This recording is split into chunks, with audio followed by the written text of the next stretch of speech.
जय श्री कृष्णा, राधे राधे। हमारे इस चैनल पर दशा माता की तीसरी कहानी आज है। दशा माता के दिन चल रहे हैं होली के दिन से, तो आज हम लेके आए हैं दशा माता की तीसरी कहानी। एक बार दशा माता और ड्याड़ा बाबूजी जंगल में जाते हैं और चौपड़ पासे खेलते हैं। ड्याड़ा बाबूजी और दशा माता बोले कि हम चौपड़ पासे खेल तो रहे हैं, लेकिन हमारी हार जीत कौन बताएगा। तभी जंगल में से एक ब्राह्मण गुजरता है और दिखाई देता है। दोनों में ने उस ब्राह्मण को आवाज़ लगाई, ओए ब्राह्मण, थोड़ा इधर आ, क्या तू हमारी हार जीत बताएगा, साख भरेगा। तो ब्राह्मण बोला, हाँ महाराज, मैं बताऊंगा कौन हारा और कौन जीता। दशा माता ड्याड़ा बाबूजी खेलने लगे तो ड्याड़ा बाबूजी जीत गए, मगर ब्राह्मण ने सोचा कि अगर ड्याड़ा बाबूजी को जिताऊंगा तो मुझे केवल भस्मी मिलेगी, और अगर मैं माता जी को जिताऊंगा तो मुझे कुछ ना कुछ तो मिलेगा। तो ब्राह्मण ने छूटी हाँ भर दी और कहा कि माता जी जीते हैं। ड्याड़ा बाबूजी ने कहा कि ब्राह्मण ध्यान से बोल, कहीं चूक तो नहीं रहा है।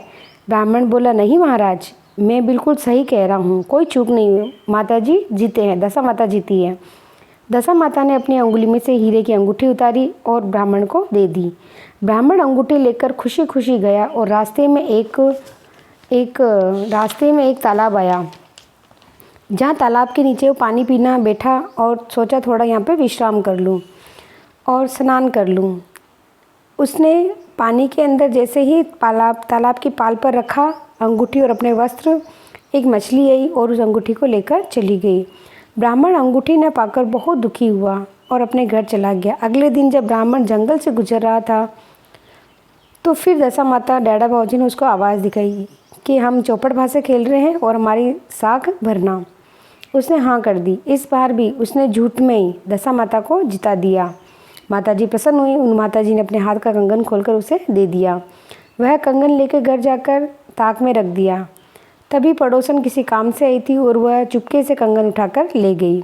इस तरह 2 दिन तक रोज माताजी को जिताया और रोज़ झूठ बोलकर कहता कि माताजी जीते, और जो भी माताजी से मिलता उसका वो गायब हो जाता। इधर उसकी पत्नी भी उसे कहने लगी कि आजकल क्या करते हो, पहले तो कुछ तो कमा के लाते थे, कुछ तो भीख में लेके आते थे, मगर आजकल का तो तुम कुछ भी नहीं लेके आते हो।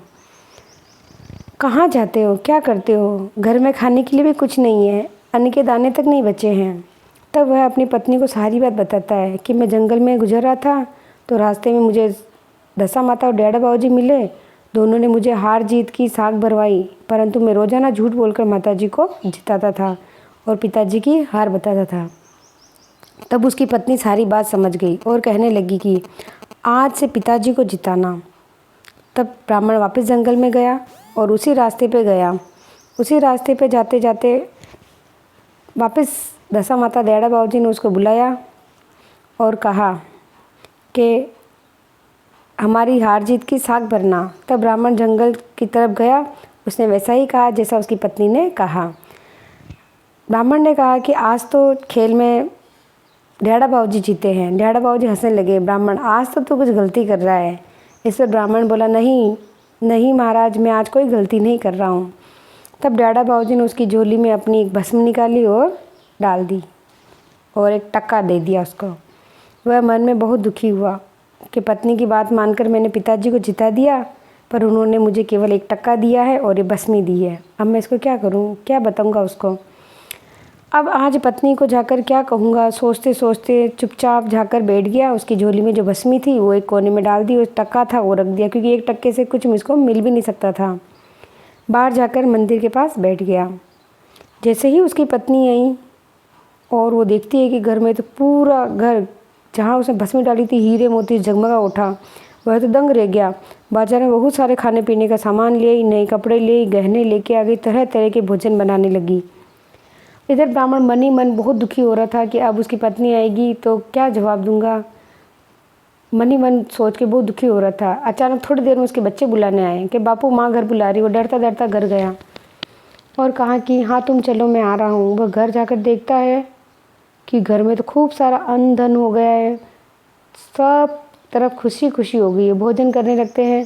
तभी पड़ोसन वहाँ आती है, कहती है, अरे तुम्हारे कितना धन हो गया है, तुमको पता ही नहीं, मैं तुम्हारे कंगन ले गई थी, तुमको तो याद ही नहीं है, वापस मैं तुम्हारा कंगन करने आई।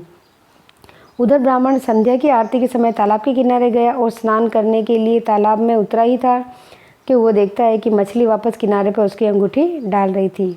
वह देखकर बहुत खुश हो गया और हीरे की अंगूठी ले गया। तब उसने कहा कि यह तो दशा माता ड्याढ़ा बाबूजी का दिया हुआ सब कुछ है। तब उसकी पत्नी ने कहा कि आगे से हमेशा ध्यान रखना, आदमी का कमाया हुआ फलता है, औरत का कमाया हुआ कभी भी नहीं फलता है। दशा माता ड्याढ़ा बाबूजी जैसा उस ब्राह्मण को फल दिया वैसा सबको देना। बोलो दशा माता की जय। इसी प्रकार हर दिन की अलग अलग कहानियाँ जानने के लिए हमारे चैनल से जुड़े रहिएगा। जय श्री कृष्णा, राधे राधे।